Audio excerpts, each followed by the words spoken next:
You're listening to the Simple Growth Podcast, the show that helps business owners get their life back. Here's your host, Mike Callahan. Hey, welcome back to another SA Weekly talk show. I am here as always we're switching it up this week, and I'm doing the intro for Mike Callahan from SimpleGrowth, SA Certified Advisor. Mike, thank you so much for doing a presentation for us, bringing us a little blast from the past.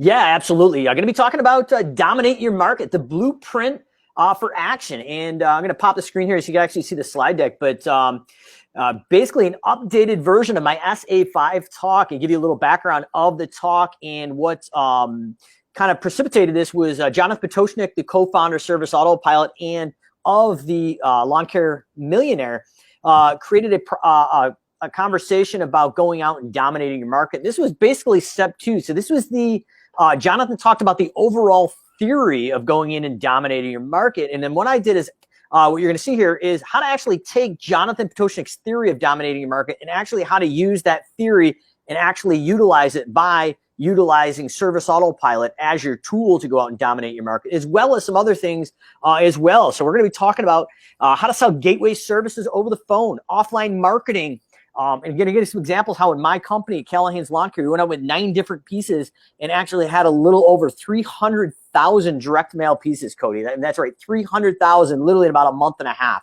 So I'm going to show you the game plan of how we broke that down. And then the different tips and tricks right now of digital marketing. So what was applicable at SA5 and some of the new things that we really should be looking at in our marketing plan to go out and dominate our market for this fall and even going into next season of 2021. So some of this stuff just doesn't happen overnight. We want to go in and start building a foundation of a marketing plan, a budget, and a plan of attack. So had a great SA Weekly last week with Martha Woodward of QDS. I'm still looking for an extra pair of shades and trunks to meet them down at QDS 2021. But as we pop into this, Cody, do you have any comments, questions before we flip the screen and kind of get into it? No, let's put rubber to the road.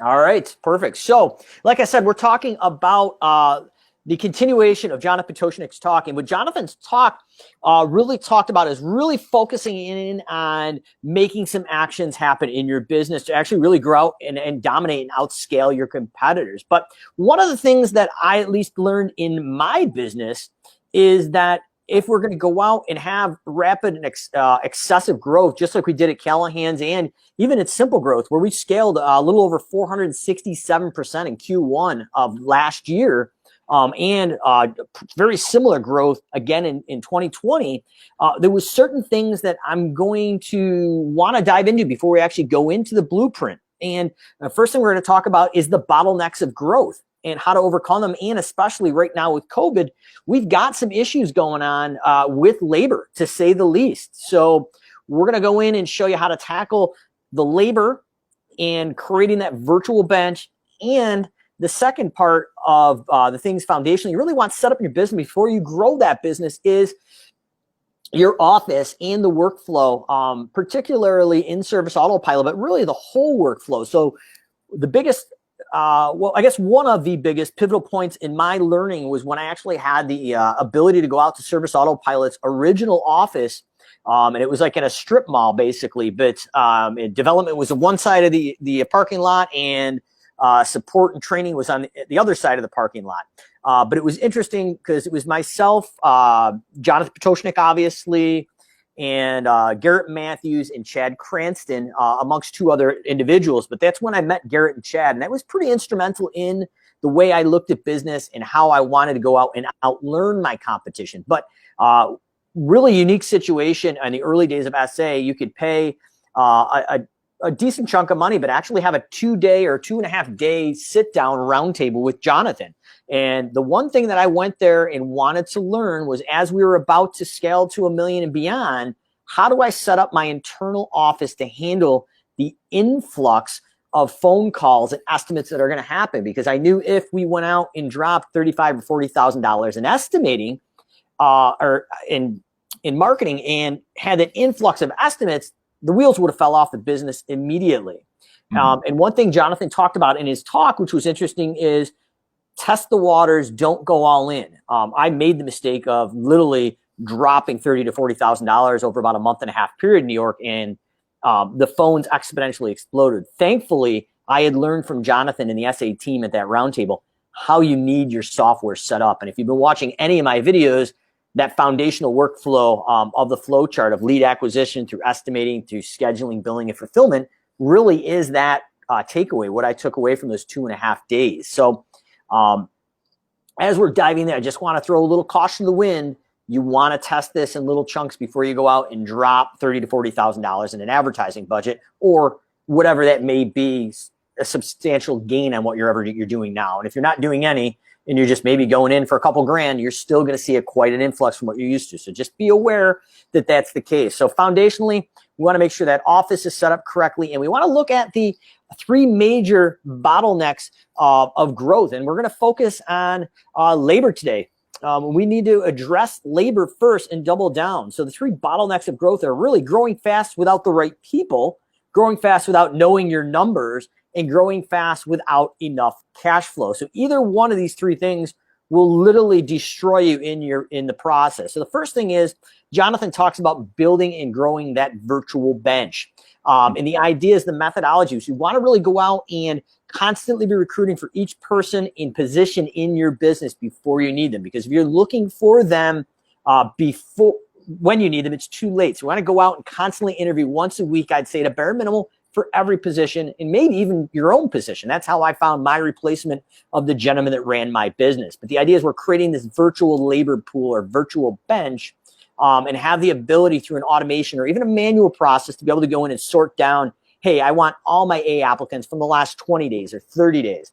And now you've got a glorified hiring checklist. So when you have that employee that comes in and the guy or girl they're working with is a no-call, no-show, that's when you're probably going to get blackmailed, Cody, for, hey, I want $1 an hour raise if I got to work by myself today.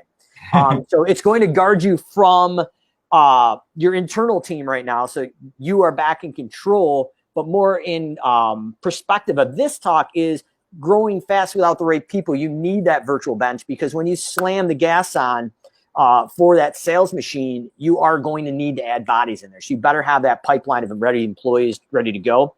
And then before you go out and make that massive growth play, we want to know our numbers. Are we pricing our jobs correctly? Do we know what it costs us per hour to break even before we make a profit? And what's the desired dollar per hour that we're supposed to do? And hopefully we have some production rates as well. We don't want to be basing our numbers on the competitor down the street, because that's going to be a recipe for failure. And cash is king. We want to make sure we have enough cash flow in our reserve. So one of the other speakers at SA 3, and I believe it was SA 6, was Mike McAllowitz, Profit First and Pumpkin Plan.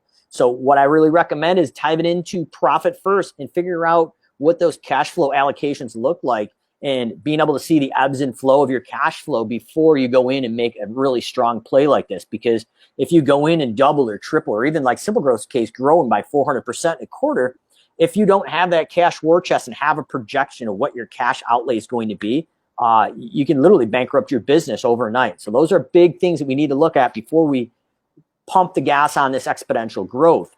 Mm-hmm. So the cost of a bad hire to your team, Cody, traditionally is 2 to 3 times the person's salary. And I kind of looked at that and I said, well, that, based on the stats before I did this talk, that seems ridiculously high. That can't be possible. But the stats I've got here are actually kind of interesting. So turnover was a major problem in Callahan's lawn care, and that created some indirect costs there. And based on, obviously you got the direct cost of help ads, screening, interview, training, bonuses. Those are obvious. But the indirect cost is that employee turnover and having to continue to retrain those employees. And then based on the inconsistency of the new employees and the training, while they're still getting acclimated, you've got lower customer satisfaction. And then we went in and looked at the damage caused by some of these wrong hires. They weren't a good fit. We kind of knew they weren't a good fit, but then we kind of let that go in the early years. So we've got lower customer satisfaction. We got cancellations, and then having the wrong people on the wrong seats of the bus. Like you have the best weed whacker, the best mower, the best cleaner.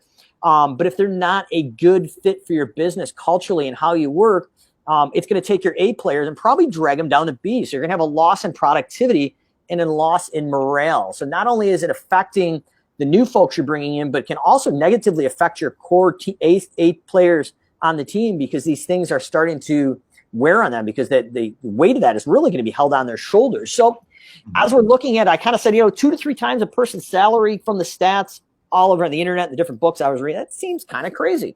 So I actually went in and did some research of some of the bad hires that we had at Callahan's. And we were anywhere from 25 to 30 employees, depending on the season, plus subcontractors. But Cody, any idea if you're looking at $1 million and beyond business, the cost of a bad hire in the field, not management, what would that run? And I'm going to, on the next slide here, I'm actually going to show you what it cost us on average. I would bet because I do not remember this talk, so I'm not cheating. I would bet that the way that you are talking about it is going to lead to it cost you more than 2 to 3 times this person's salary. So if you're to throw a ballpark number out there, and I mean, we're telling, and I sorted through some of the horror stories, but I mean, these were individuals that we should have either coached up or coached out, and we didn't. And things happen, and then we kind of figured out over a 12 or 13th month tenure what this actually costs us.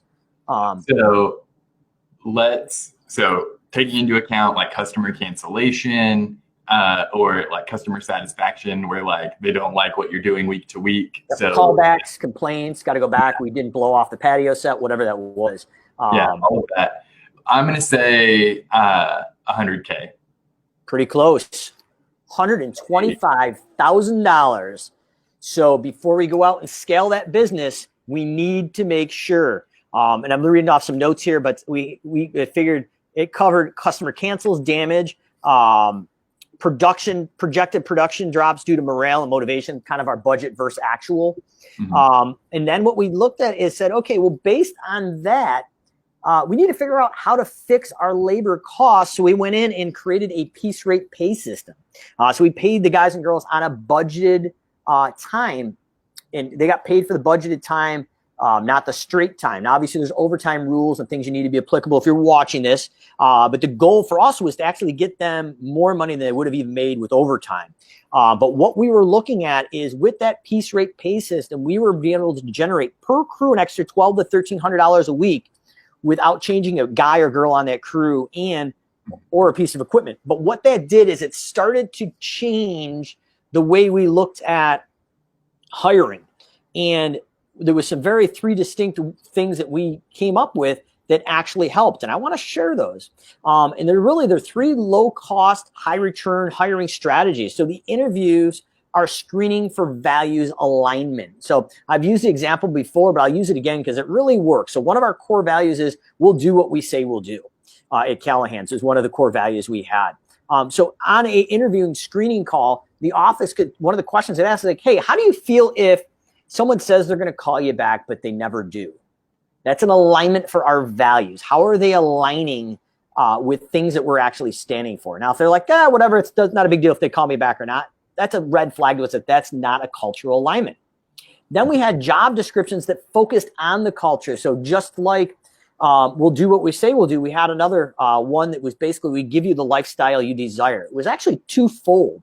And when we built that over at Elite Momentum in Forum, that we were looking at, we wanted to give our employees the lifestyle they desired. So if they wanted to be out by 3 o'clock to go see their kids' baseball game or football game or ballet class, whatever that was an alignment. We wanted to empower them to make as much money as possible, but with a quality constraint, get paid for maybe till 5 o'clock with that budgeted time. So now we were starting to drive the ability for them to almost run their own little business within ours. And I'm going to show you actually some job descriptions and some help ads that we did later in the talk that focus on some of this. But the idea here is these job descriptions focused on the culture that we had. And we also had it on the front end of the focus of culture. We wanted to give our customers the lifestyle they desired. So just like our internal employees, maybe our customer wanted to go to their kid's sports event and not have to worry about cutting the lawn on the weekends or cleaning the house or whatever that was. So it was twofold. It was internal and external. And then the final thing was standard selection process. So as we talked about Jonathan in building that virtual bench, what we had built into an automated process that originally was non-automated. So it was manual. So if you're not automating things yet, this still applies, but we have a standardized selection process. And that process literally is going into an online application that makes them jump through some virtual hoops to make sure they're actually ready to apply for the job. And we're trying to buy some time back as well. But once they get through that application, part of the process is somebody in the office is going to set up an interview date and time with them and plug that into a master form. And then that automation is going to either email or text message them the week before and the day before the interview and give them some homework. Going down the DMV to get a driver's abstract. And I don't know if you've been to the DMV lately, Cody, but let me tell you, if you've been there, if they got there and waded through that list and actually got that driver's abstract by the time they got to the virtual interview or the in-person interview, we knew somebody was actually interested in that job. And then we standardized the questions. It wasn't always the same exact 5 questions that we'd ask. We'd ask more, but there was at least 5 that we asked every applicant. And they also focused on that culture and alignment and if they were a good fit.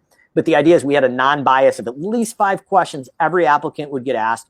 And then we would rank them A, B, and C in that automation. Then we could pull up that virtual bench or that qualified labor pool. But right now, the labor market's tough. So these 3 low-cost, high-return strategies are the ones we use to help tackle those indirect costs up front and hopefully alleviate the no-shows, the turnover, the cancels, and the effect of morale of our folks in the field or even in the office for that matter. So as we're looking at... Before you get into this next slide here, yep. The hiring landscape is really different right now than it was, last season when people were trying to staff up because of the amount of layoffs that we've had. How do you think people should be going after like non-traditional applicants? Well, I still think right now, for what we're seeing is Indeed right now is probably a hot spot. There's some other plays that right now that we traditionally did, and I think Jonathan has done it as well. He's probably talked about it at his academy, but traditionally we had a very large Hispanic or Guatemalan workforce. So we would actually sometimes go out and recruit at some of the churches and talk to the pastor to see if we could somehow either donate some money to the church or somehow get into that ecosystem. A couple of our managers actually went to the church services, but we knew our core group of Guatemalan employees hung out at certain churches in certain areas on the weekends. So we went there to actually try to recruit them. And then in addition, we had, I would say, as far as our American workforce, there was 2 or 3 trailer parks that a lot of the guys and girls lived at. So we did some heavy, extensive, basically advertising to those trailer parks as well as doing a referral program. We'd always laugh like, hey, if somebody's car broke down or these guys couldn't get to work, we might as well just buy a bus and just send it over because it was a central area between 3 or 4 trailer parks. So those were our key areas that we found our best employees were hanging out. Yeah. Does that make sense? Yeah. So what I'm thinking is I know a ton of people who worked in the service industry, like restaurants, bars, who are out of work right now. And I mean, as you know from your days DJing, if you don't know about that, Martha will send you a picture. Get in touch with Martha. Complete with frosted tips. But no, I mean, and actually when I was a nightclub DJ, depending on the individual, they were great. They were great folks because it was the opposite work shift. As long as they were responsible at night and weren't on all-night benders, they were really great. And it was non-traditional, but they were used to standing on their feet and going 24/7 and a lot of chaos around them. So they were, those were great folks, especially the bouncers and the bartenders. Mm-hmm. But I'm just trying to get strategies out of you for pursuing, like back of house people at restaurants and even like waiters in the front of the house. Like you said, they're used to being on their feet, pushing all day. And the kitchen may be air conditioned, but it's not. Right. Yep. They're used to that. So the kitchen's a tough one. I'm not sure how, but what I will tell you is business cards here always have them on you. I won't mention the fast food joint, but there was one local one here that there was 2 or 3 individuals working that fast food window, and just like they weren't lawn care folks. But I will tell you, if you can grab somebody that can run a register at a McDonald's or Wendy's or Tim Hortons or Dunkin' Donuts, those folks are handling a lot of different things at once, and there's precision and there's detail. It's not your typical lawn care, home cleaning folk. But I tell you what, if you put me on that register at McDonald's with the multi drive-through, I would fall apart in about 10 minutes. I don't know how they do it. There is a skill set, as well as some of the management for those fast food organizations. You know, they're making $60,000, $70,000 a year, but a lot of times they don't like to be stuck in the hot kitchens and in that environment. But those individuals that, if you could find somebody that runs and manages fast food joints for a corporation, they are a really good fit for management style of a service business, in my opinion, at least. Mm-hmm. But yeah, it's tough. I mean, you got to be ethical. But if you've got a card and you give it to them, I tell you what, 9 times out of 10, I got a phone call back within a few days. Mm-hmm. So good question, though. Any other questions there? No. Keep going. So as we're kind of looking into this now, we want to visually break down the employee recruiting, starting with the hire, train, and the core values. So just as a quick visual, we've got our Craigslist, Facebook, Indeed, referrals from employees like I talked about. And something else we've recently been playing with is Facebook Messenger bots to actually create another funnel through Messenger.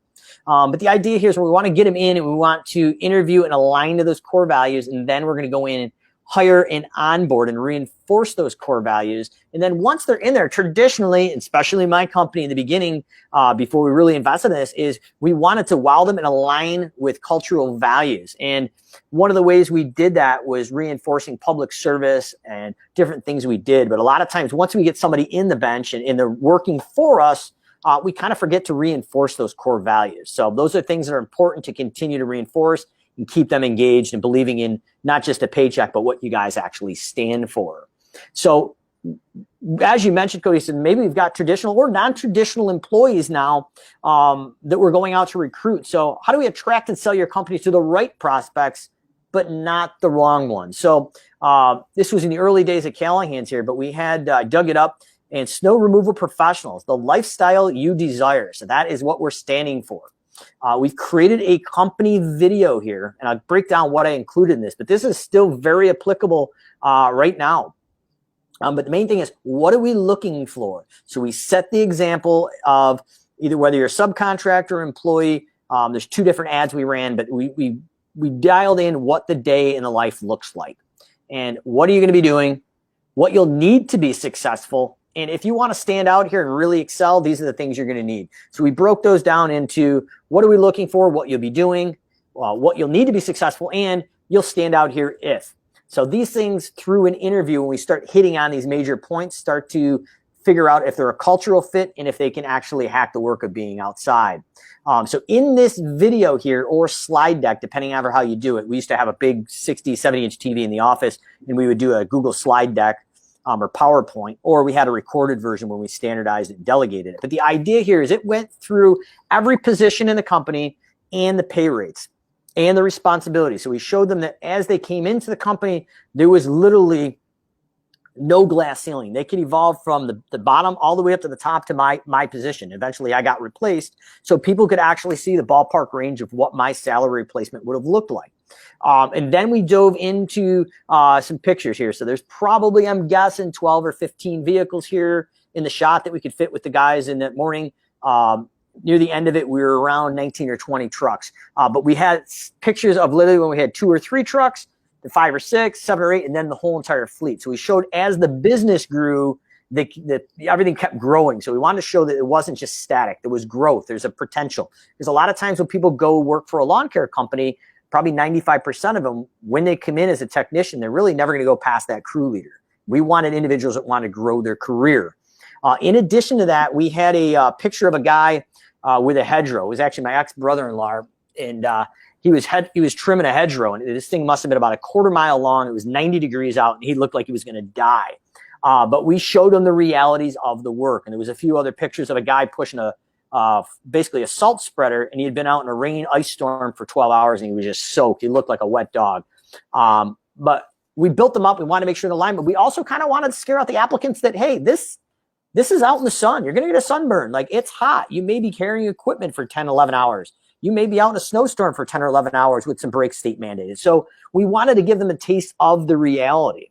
And then we touched on some things about cultural alignment. So we had a culture of giving back. So this is a really sweet couple. If you're on YouTube, you probably can still find it. But this is a video where my manager followed me into this house, and I think their daughter or their niece submitted them in, because every year before Veterans Day, we would raffle off free snow plowing to a veteran. These guys had won, and I forget it was, I'm assuming it was probably World War II, but they were in their mid to late 90s. Really, really sweet couple. So we surprised them and gave them a certificate for free plowing. And they invited us in the house and let us share the video. But the idea is we wanted to reinforce the cultural alignment of what we stood for and ask the new employee or the potential employee, how do they feel about this? We want to give back and give that lifestyle people desire internally as our employees and externally outside. So these are the types of things that we did.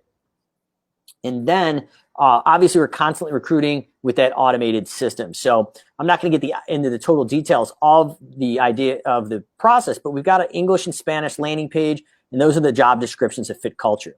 When we do the interviewing process, we got interviews that screen for values alignment, and then that selection process is standardized with those 5 questions. And that's what it kind of looks like in an automated flow. English and now basically street Spanish is what we've been doing. So the final thing is, before we go in for this market or this blueprint to really go out and exponentially grow your business, is you want to look at creating prospects in leads and Service Autopilot. So Service Autopilot at this point in 2020 does not have the ability to automate employees. But what we've done is taken clients or leads basically, and we've added some structure to it. And now you can sort down on job applicants.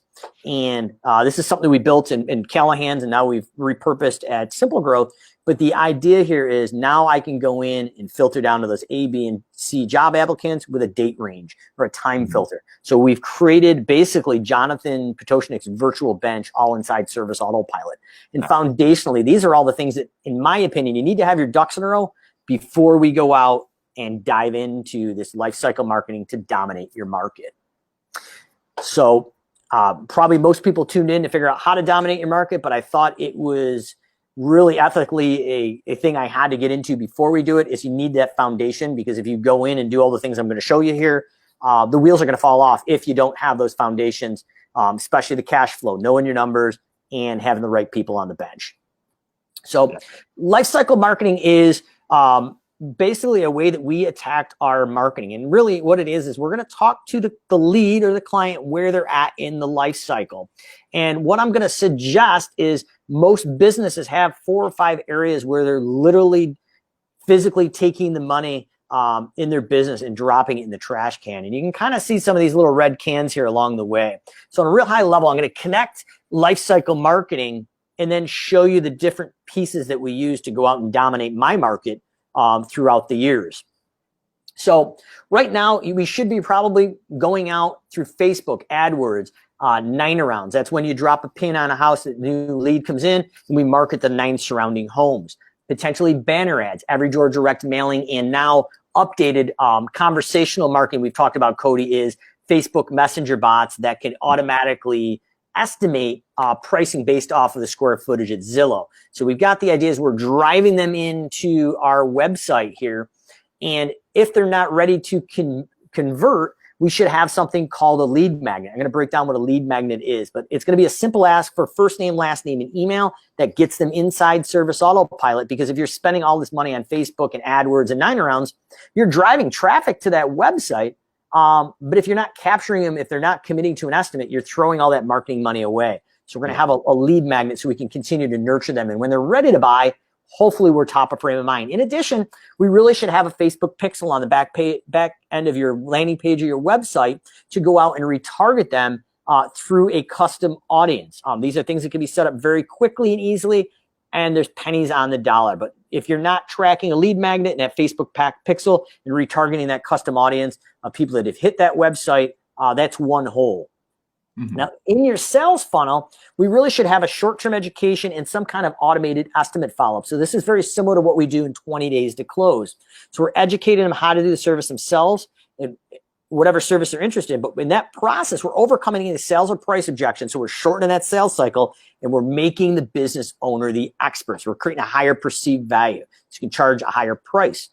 Most service businesses, including my own in the early days, didn't have the time or ability to follow up on an estimate. So we've used service autopilot automations to follow up in that 20 days to close process. So if we lose that estimate, the next hole that you're potentially going to see is lost estimates. Do you have a way to bundle them up per service, nurture them, and then about a month to a month and a half before that particular season starts? So if we're going into the fall and all our estimates for, say, fall time aeration and overseeding, do we have a way to go out and reactivate them and upsell that service? So instead of taking all that marketing money and literally taking all the lost estimates and physically, or somewhat physically, taking them and throwing them in the trash, now we're creating a database that we can nurture and upsell. If the sale is won, do we have a way, if it's a one-time sale, so very similar like a cleaning company, if somebody signs up for a one-time cleaning but doesn't buy the reoccurring weekly or bi-weekly cleaning, or in lawn care, if they sign up for a one-time spring cleanup in the beginning of the year, but they haven't bought a reoccurring fertilizing or mowing, we should have some place in effect to make sure the automation or manual process triggers 5 days after that service if they haven't scheduled the reoccurring service to upsell it. Otherwise, you've got another huge hole in your sales funnel here. And then when we've got that reoccurring sale right out the gate, a gateway service, and we're going to talk about gateway services here in a minute, do we have a way to upsell another reoccurring service? So something that we've seen real success in the Service Autopilot Academy ecosystem, without giving away any of the tips or tricks, is a lot of the Academy elite members and regular Academy members are taking the teachings of Academy and saying, how can we take a stop of, say, fertilization and maybe be licensed for perimeter pest and mosquitoes? So now that we're going there with the same truck and very minimal extra equipment expense, we're not only fertilizing, but we're doing perimeter pest and we're doing mosquitoes. For an extra 10 minutes, they've tripled or doubled the bottom line margin on that. So we're going out and creating a process there. And then we want to go out and cross-sell and upgrade with seasonal timing, and then be able to reactivate any lost estimates, cancels again based on the seasonality. So those are the kind of core areas that you want to look at before we dive into the actual takeaways of this talk. But the next thing we're looking at is, I talked about a lead magnet, Cody, and a lead magnet is just literally something of value. So this was right off the Callahan's website, 6 reasons to hire a professional video series. And we utilized the back end of a Service Autopilot form, and it would automatically enter them in the Service Autopilot, and then we'd start nurturing them. So lead magnet ideas, video series, white paper, or how-to guides with pictures. So this is actually a screenshot here of when we had the pleasure of flying down to Dallas a year or two ago to meet with all of the Service Autopilot Academy Elite. So if people are watching this and wondering about Academy, from the things I've seen, it is worth every penny. It is great, and they bring in professionals in like Jason Cupp, Jim Houston. They brought the SimpleGrowth team in, but we had the pleasure of hanging out with Academy Elite 2 days, and part of that time we taught and did automations with them. But one of the things we provided them as an Elite member as your 4 big essentials for lawn care, and this was a lead magnet with all the content that we wrote for them. And a lot of Academy members are still using this, Cody, and actually having really good success for that. Up to that point, Cody, any questions? This is all good stuff. Is there somewhere, if people want a copy of that flowchart, is that somewhere that they can get it, or can we come back and put it in the comments later? Yeah, we can put it in the comments. I can put it right on the messenger bot, right on the SimpleGrowth Facebook page. And okay. Give me about 24 hours, and we'll put that back on the notes, and we'll just have they can type in slides or whatever that is, and it'll automatically give them a PDF download right there. Awesome. Yeah, I think that would be a really helpful thing to print out and have near your desk, especially as you're thinking about your marketing plan. Just being able to identify which of those trash cans you're letting people fall into. Oh, absolutely. Yeah, definitely. Yeah, happy to do that. So if you were at SA5 and you heard Jonathan's talk, he talked about anchoring your business with 2 to 3 core recurring services. So I'm going to break this down kind of industry specific. So lawn care, what I'm going to recommend as a core recurring service is your lawn care. So as far as lawn mowing, fertilization are your 2 core gateway services. So those are things that you can go in right now and measure through Smart Maps or Maps Pro, depending on version 2 or version 3, and automatically calculate a price and budget of time and sell over the phone. Now, home cleaning, is pretty interesting. So you can actually pull the square footage off of Zillow pretty quickly in the office and ask some qualifying questions of number of people, pets, different things for that, kind of that dirt code. How dirty is the house? But the idea is we want to be able to sell 2, maybe 3 recurring services right over the phone and close them right there, because speed is the name of the game. So when we anchor those 2 to 3 recurring services, we want to use digital marketing to cast that broad net. And we're going to use such things as custom audiences in Facebook, list of prospects and service autopilot, and import those into Facebook for other custom audience. And then Facebook ads targeting your ideal geographic neighborhoods or demographics. So we're just going to plug basically a geofence over your service area or your ideal service area. And we're going to go out and cast that digital net. And we're going to have that Facebook pixel hopefully on that website so we can retarget those people as they look at it. But the idea is the digital net is going to cast around your whole entire service area.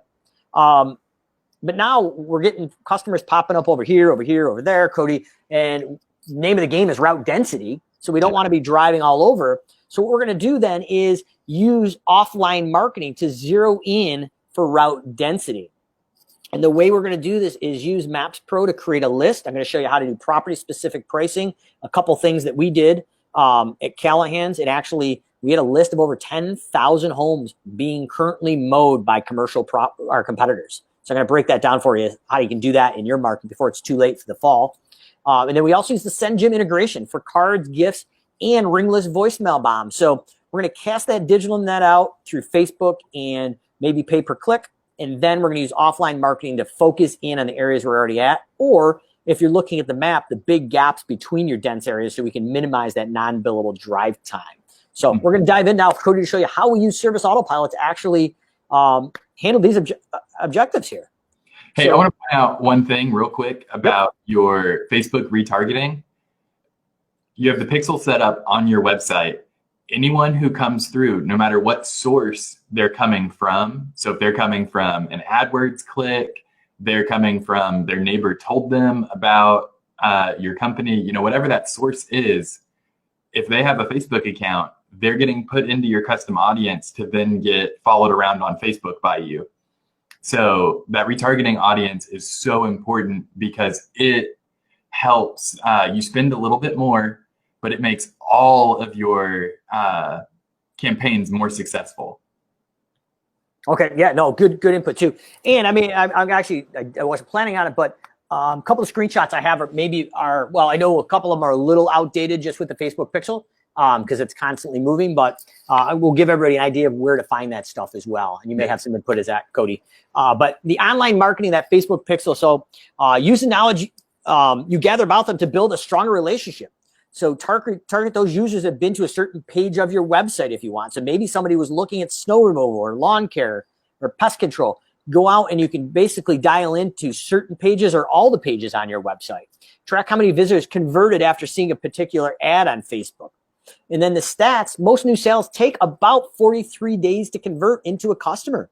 At Callahan's, when I ran the metrics before this talk, it was about 64 days. So we need to continually be out with those retargeting ads to stay in front of them and the short-term or the long-term nurture, depending where they're at in that customer life cycle. And on average, they will click at least 5 call to action, so CTAs before buying. So it could be that lead magnet. It could be the Google review link. It could be the customer testimonials you have on your website. So you want to make sure you got enough beef in there that they can go through and click on different things. We want to continue to provide that free, valuable content to let those cold leads know who we are and hopefully warm them up so they're ready to buy. Mm-hmm. And we definitely want to go out through education and not a sales pitch because we want to get them to know, like, and trust us. And those are going to convert into better customers. So as you go in here, the Facebook ads pixel now, like I said, some of this stuff has been moved around, but this at least give you a base idea of kind of the things you need if you don't have it.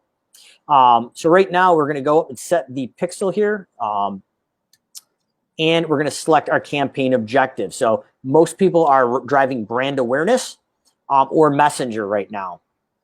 But obviously you want to talk to a Facebook ads expert before you do this. But I wanted to give you some overview of kind of what this looks like behind the scenes if you've never gone into the ads manager.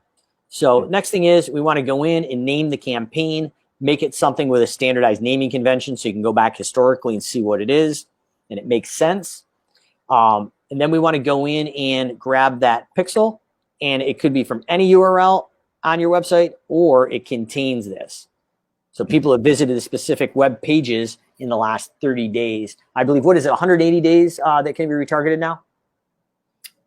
Yeah, it depends on what kind of retargeting you're setting up. There's some things that'll go 365. Okay. So obviously we want to set that retargeting as well. Yeah.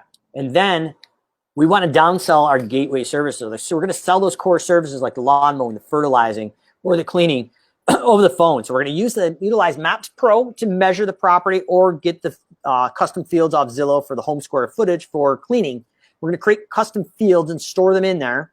So turf square footage or home square footage goes in there. And then we have price matrices that automatically calculate a price, a budgeted time, and a cost before profit in the pre-templated service autopilot estimates. So these pre-built estimate templates are going to create speed and accuracy and allow people to downsell. So we're not going to try to sell everything in our service offering. We're just going to get them on the one or two services we can get them over the phone quickly. And then we're going to go back out there in say 20 to 30 days and upsell additional reoccurring services. So the idea is lock them up over the phone for speed and accuracy. So now that we've gone in and cast that digital net and sold over the phone, we really want to go in offline and build route density. So in the leads feature in version 2 of Service Autopilot, we're able to go in and dial into a map here. And what I've done is, you can see here, these tabs here, these yellow ones, I can go in and click on each house in a neighborhood or the 9 surrounding houses. And what it does is it creates a lead list here for you. So what we did is we made marketing lists of all the homes around our existing clients, and then we brought college kids in the winter to actually go in and create property-specific pricing based on our matrices. And then we did direct mail campaigns offline to those homes. And that was one of the plays. The additional play was we actually went out and took like a notebook, and ethically, I think this is okay. I didn't make some of my competitors really happy when we did it, but we drove around every single neighborhood that we service coded, and we created a list. And it was like 123 Main Street. We put the name of the street in the notebook, and then just listed the house numbers underneath it. And we ended up creating a database of about 10,000 homes, and we could tell they were being mowed, at least in the Northeast, by the lines in the lawn in the front. When we drove up, you could tell this lawn was probably commercially mowed here, especially when you're looking at it directly. So any lawn that looked like it was commercially mowed, we added it to list. And then we had some college kids come in the winter, measure them, and create a database. And then what we did, I'll show you a picture of it in a little bit, is we mailed all of those out with property-specific pricing. And on the envelope, we went to a mail house that did it. And it said lawn mowing customer with the address. The first time we did that, we had a very significant adoption rate. Now, the effectiveness went down, but the first year, we probably picked up over 200 lawn mowing accounts alone. But we had the lawn mowing, the fertilizing, and the aeration and overseeing, all there, 3 options, and then bundle and save. But this is one way of using Service Autopilot. And then if you're using a product like Send Jim, a radius bomb would literally just drop here, and it would grab the closest 9 addresses and could potentially automatically send postcards 1, 3, or 5 times is what I'd recommend. But probably 3 or 5 is what you want. But the idea is you can do this manually, or you can automate it through Send Jim. And then we want to streamline our pricing with that pricing matrix I told you about. So this is a big commercial property where we actually went out and dropped these pins to measure the gross lot, and then we'd go in around the building and parking lot and suck that out with the plus and minus features of Service Autopilot's Maps Pro or Smart Maps now in V3. But these are the things that we'd want to do. And we do that for the online 9-arounds or that database as well. So everything went out with property-specific pricing, and it allowed us to sell even quicker.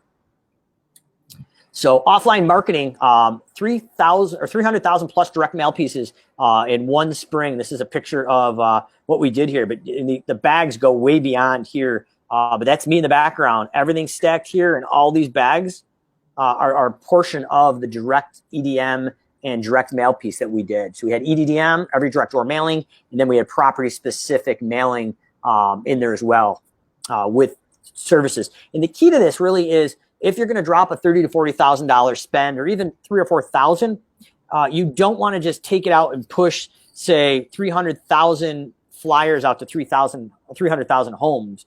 You would want to go out 3 to 9 times and have each house get 3 to 5 different mailings, because it's that frequency. They need to see it 3 to 5 times before it resonates. So if you're looking at a massive ad spend, you want to consolidate that down and take whatever that spend is and hit those folks. So the page, we did a full page insert in the community newspaper that went out 9 different times. So it was 3 different ad copies, and they alternated 1, 2, 3, 1, 2, 3, 1, 2, 3. It was interesting. By the third time it went around, they're like, "Oh, we recognize you." But the first one, they had no idea. They just threw it in the trash, but it started to build. So those are some of the keys to success there. And once you did this, we wanted to create this pre-built estimate template with a pricing matrix I'm talking about. So in the lawn mowing example, the square footage here for 11,000 square feet, fictitiously calculated a price of $55, 0.48 hours to do it on site, and a cost of $17.72 before profit. And then we had the ability to break down my market in either postal codes or towns. So when we put the number 1 in here, it calculated an extra $8.09 for mobilization, that non-billable time. Now, if you're working with an expert like Jason Cupp, he may give you a number, your break even per man hour may cover that non-billable drive time on average in your over budget. But what you're going to find is you may not want to charge extra because it's already included in your hourly revenue or billing rate. But what the biggest disconnect is, folks don't put a budgeted time for the certain areas that they're going. So if you're going to that piece rate pay system, or you're putting a big board on the wall of what's your basically your percentage of production. So 100%, are you hitting 100% or better for production? There's a post on the Facebook group yesterday of like, hey, what's your ideal production? Most people are like 70, 80%. I think most people thought I was nuts. And I said, well, 100% if you're covering the budgeted average non-billable drive time. And that needs to be there because you're setting an unreal expectation. Your team, if you've got the right team, wants to hit 100% every day. And it's demoralizing when they're hovering around 80%. So in my opinion, is we want to be at 100%. And if you've worked with an industry consultant doing finances like Jason Cupp, you may not be charging extra for that because that's included in your hourly rate. But in my opinion, you should at least be including the budgeted hours for the drive time. In this, I've got 0.48 on site and I got 0.16 drive times. That's in the mobile or the printed version here in the closeout day screen. You're going to have 0.64 man hours for on-site and average drive time. That's going to give you the numbers for 100% efficiency each day, and you can hold those teams accountable. And it's an apples comparison if you've done your work right based on the zones or postal codes. Mike, to make sure that I understand here, how is the team tracking that in the field? The team is literally grabbing their mobile app, hopefully, if not on like printed out copy, and you're clocking in and clocking out. And what I'm going to recommend is you clock into the drive time in and out. Gotcha. And the job, because there is a job cost effect and there's a drive time cost effect. And if you have your employees set up correctly under the edit payroll job costing tab on the employee, there should be an hourly wage and an hourly wage regular and overtime with labor burden. That's going to include your FICA, unemployment, holiday pay, and a few other ones. I got some videos out there on it, but those are data in, data out, or no data in, no data out, or very bad data out. So you want to make sure you've got the right numbers in the right places. But great question, Cody, because you're clocking in and out. And now we've got this non-emotional reporting machine for the right players on the bench, hopefully, that are going to be motivated with quality to do that. Mm-hmm. In addition, if you're doing a large amount of jobs and selling the way we were, pumping out 1,100 to 1,200 estimates a month, we need to automate the business owner. We need to automate the salesperson. So you can embed inside Service Autopilot videos right on the line item of the service. So shrub pruning here, we talked about what was included, what wasn't included, and we overcame any sales or price objections through an educational video. In the bottom of the estimate, we had an additional 9 videos, and I think I got it here on the next slide, of our core services, not necessarily our gateway services, but our core services that we offered. Mm-hmm. So we are allowed people 24/7 to understand what they included and what they didn't, and how to do that. And in the SA estimates, we can also include some buttons to automatically call or text if they're on their mobile viewing the estimate, or check out the website. So these are really important. I know it's awkward making videos, but I mean, first draft is better than no draft. Jonathan of SA there in the Lawn Community used to always laugh that he had one for his company, City Turf, that he never swapped out. He has now recently. But the original video for City Turf and the original video I had at Callahan's was definitely a first draft of not being used to be in front of the camera. But it was quirky enough that the consumer related to you as a person and that you actually stood behind it. It wasn't like a fast pitch sales on a commercial. So you don't want perfection in those videos from what I've seen. So as we kind of bring it to the end here, still up there, estimate template with videos. So if you go on the Service Autopilot Marketplace, upper hand corner, the little avatar, you go to Marketplace, search for estimate template with videos. I've got a pre-built free template in there that you can download right into Service Autopilot, and it's got instructions how to get those videos from YouTube and all the things we did. It demystifies the whole thing for you, Cody. So that's just a free give for everybody. Hop up to the SA Marketplace and download your own version of the estimate template with videos, how to do that.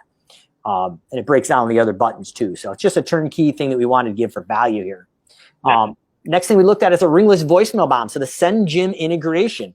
Obviously, there's additional cost, but one of the things I really liked outside of the 9 around is something that we use in 20 days to close a lot. So at certain points, we recommend a physical phone call to someone you dropped off an estimate to if they haven't signed up yet.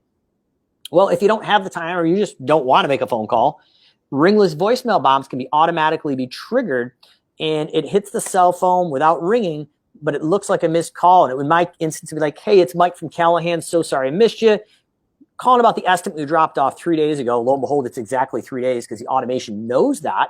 But the idea is like, hey, wanted to leave you a message to see if you have any questions regarding the estimate. If you do, give us a call back at this number, or feel free to sign up on the online estimate that we gave you. But we're creating a personal but automated voicemail that's not a robocall. So huge deal there. And most people for a lawn care home cleaning company have no idea this is automated. They're just jazzed you actually picked up the phone and answered the call or called them back. So this is definitely huge. And then as we're looking at it, this is kind of the overflow of our automation and how we handle these different things. But when they hit the website or the office, we drop that lead letter, the 5 or 6 main reasons why we're different. And before the estimate, we do that short-term education. So we're nurturing, we're educating, we're not selling.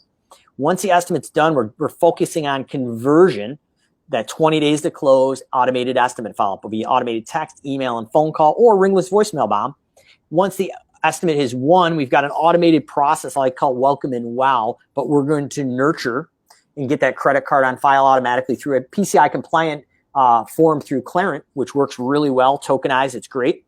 And then when we've lost the estimate, they've canceled the service, or they need renewal or reminder, and the upsell, we've buttoned in and created a streamlined automated process to make sure what should happen happens when it should happen. Because traditionally when we have to do those things, we're all too busy to remember to do them. So now utilizing Service Autopilot automations, we're able to handle the nurture, the conversion, the nurture for the loss estimates canceled, and then we upsell them or reactivate them through that process at the end.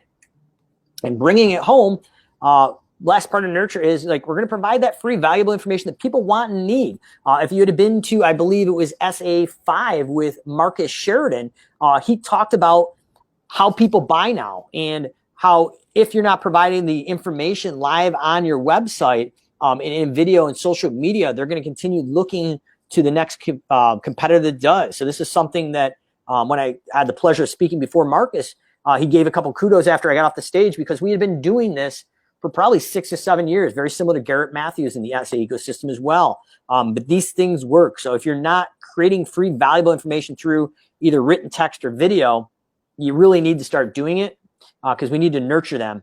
And then we're going to create that higher perceived value and make you the local expert outside of your competitors. So short-term nurture in there was just basically to educate on the specific service they're interested in and have an automated but personal conversation around it. Then we want to address those sales or price objections. So do I need to be home to have the service done? If I'm a home cleaning company, what kind of insurance should I be looking for? If it's a lawn care or landscape company, are they going to close the fence gate behind them when they leave so the homeowner is worried about the kids and the dog running out of the backyard? These are objections that people are like, I'm not sure if I'm really going to hire this out because I'm not comfortable. Are they going to do the things that I'm concerned about? We want to address them up front before they ask them, and then they feel comfortable with us. And then our conversion, 20 days to close. So whether you're building your own automated estimate follow-up or you're using a product like 20 Days to Close with SimpleGrowth, there's some key things that I'm going to recommend you put in here. Scarcity. Spots are filling up fast. We don't overbook our schedule. So now they're like, okay, well, they're concerned about quality. They're not going to overbook. We better act quick. We have a deadline. So within 20 days. So the 20-day contact at the end of 20 Days to Close literally says, do we have permission to close out your account and close out the estimate? So the consumer's thinking like, well, wait a minute. If I don't accept this estimate, I may have to go through this whole estimate process again because it's only good for 20 days. And a CTA, a call to action. Call or text back now to save your spot. And that's where those little links in the estimate or the email may be applicable and making it easy. Just let them click that CTA. And those multiple communications channels, Cody, are really important. That mail, hard mail, phone calls or ringless voicemail bombs, text, and email. And we can automate a lot of this, but yes, some of the mailing should be sent to a mail house or your internal team because a lot of people aren't doing the EDM or direct mailing. So if you're in the mailbox by yourself in the spring season, there's a good chance they're going to notice and look at it out of pure curiosity. And then the final part here is we want to follow up and upsell more profitable work. So automating the follow-up systems through repetitive tasks. So the daily, weekly, monthly, yearly, and quarterly things you should be doing, we're going to automate through a process I like to call repetitive tasks. So inspections on site after 30 days. So basically what we did at Callahan's is we had an automation. So at 30 days when they bought one of those gateway services, lawn mowing, fertilizing, we would go out with an SA form right inside the phone there, and they would fill it out.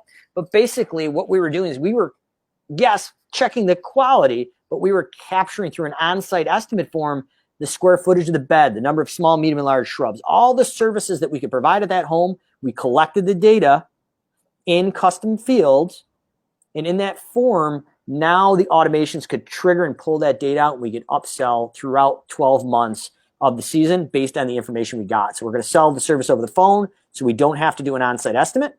And then 30 days later, we're going to do a QC with collect custom fields to go out and never have to go back out to that house ever again to do an upsell.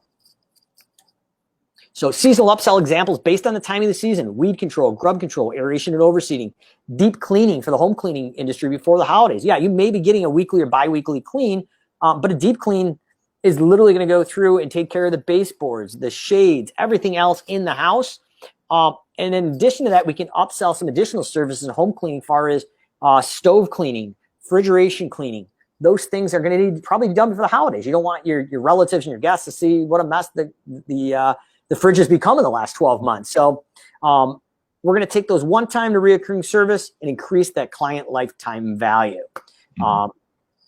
And that's how we're going to tackle it. So the last thing I got here for you, Cody, is stay consistent by automating repetitive tasks and make sure what should happen gets done. So this was the final piece of automating my journey in my business to become an absentee owner. But I realized with 25, 30 employees, I got sucked back in as a full-time daycare. And I had to tell everybody what to do every day, every week, every month, and so on, or it never happened. So what we've learned specifically inside Service Autopilot is there's 7 core areas of business we can automate.